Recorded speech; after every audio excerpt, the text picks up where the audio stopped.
I move on to the fourth question that was asked. It was asked by Kathy. She asked if I think that the technology that supports global network capitalism can be reformed. I also think this is a very important question, and of course I do think that technology can be reformed and should be reformed. But I think that this cannot only be technological reforms, but this must also be political forms, because the internet is embedded into a broader societal, political, and economic context. And I know that students and young people in the US, they tend to be very proactive. So you want to find out ways of how to change things, how to be politically active, and so on. Whereas in Europe, people are less proactive and sometimes simply engage in criticizing things. But I agree that both aspects are needed. On the one hand, we need to criticize problems. On the other hand, we need to find solutions. And I have some ideas of how technology could be reformed. On the one hand, it's very important to try to drive back the continued commercialization and commodification of the internet. A contemporary discussion that you can also find in the US, but also in Europe and all parts of the world, is the discussion about net neutrality. So I think it's very important to defend net neutrality. If you're interested in this topic, then in the US, there's the media reform movement. They have a website and so on, and they are very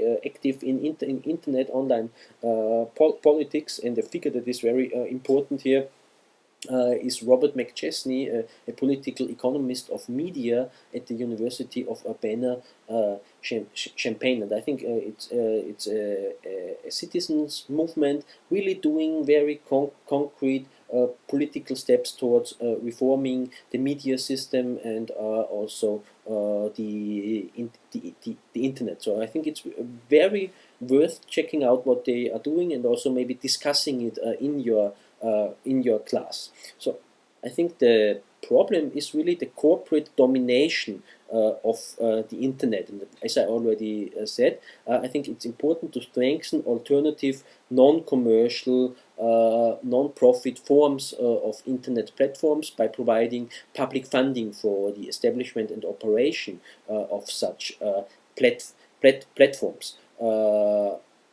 An example of how such an alternative platform could work can be found in the field of social networking sites. So the dominant platform here is Facebook. Facebook is a corporation. It's engaging in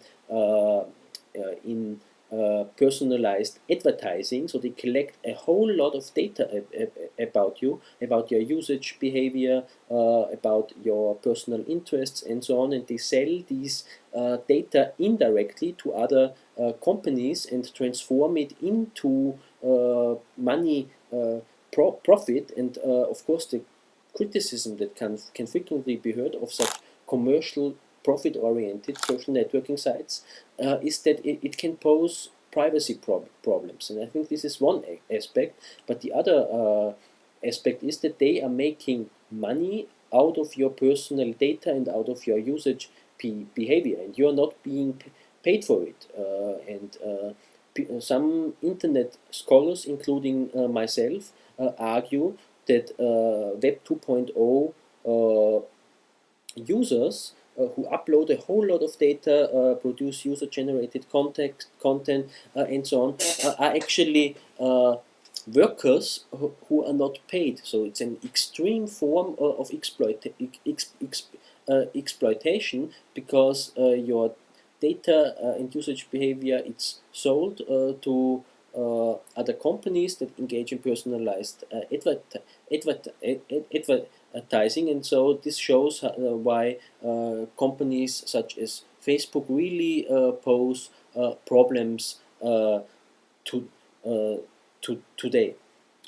I've also written some papers about exploitation on the internet. So, for example, in the first volume in the first issue of the 2010 volume of Media, Culture and Society, there is an article by me where I address exactly this issue of exploitation on Web 2.0, or also in the journal The Information Society. In the forthcoming issue, it's number 3 of the current volume, an article by me will be published that addresses this issue in full detail.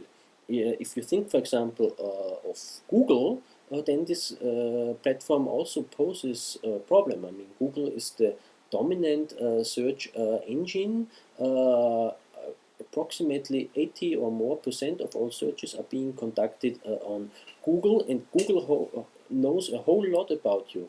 It stores all searches that you enter, and although it of course does not know your name, but it stores your IP address, and some examples have shown that if you have all of the searches that a person is conducting, although you don't know the name of the person, then in many cases it's possible to identify who this person is. There is a nice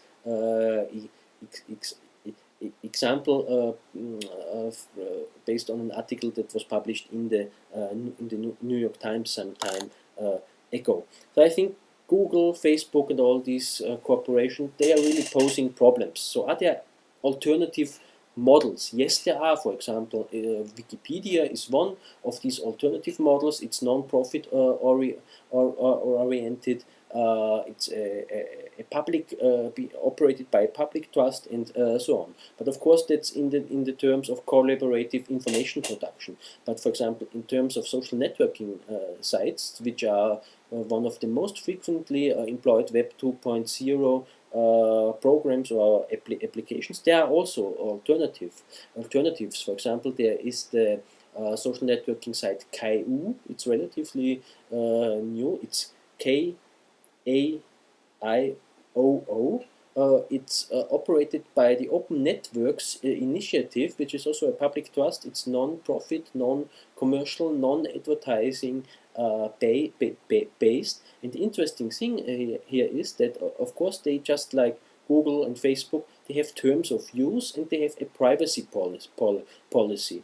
But if you take a look, for example, at the Facebook privacy policy, it's very complicated, it's very hard to understand, and users cannot decide what will happen to the data that they upload. It's purely decided by Facebook, and you can read about what they are allowed to do with your data in the privacy policy and in the terms of use. But if you interpret Facebook as a political system, then this is not a very democratic political system. But with this network, KaiOo, this social networking site, the idea is somehow different, because there users can edit and change the terms of use and the privacy policy with the help of a wiki.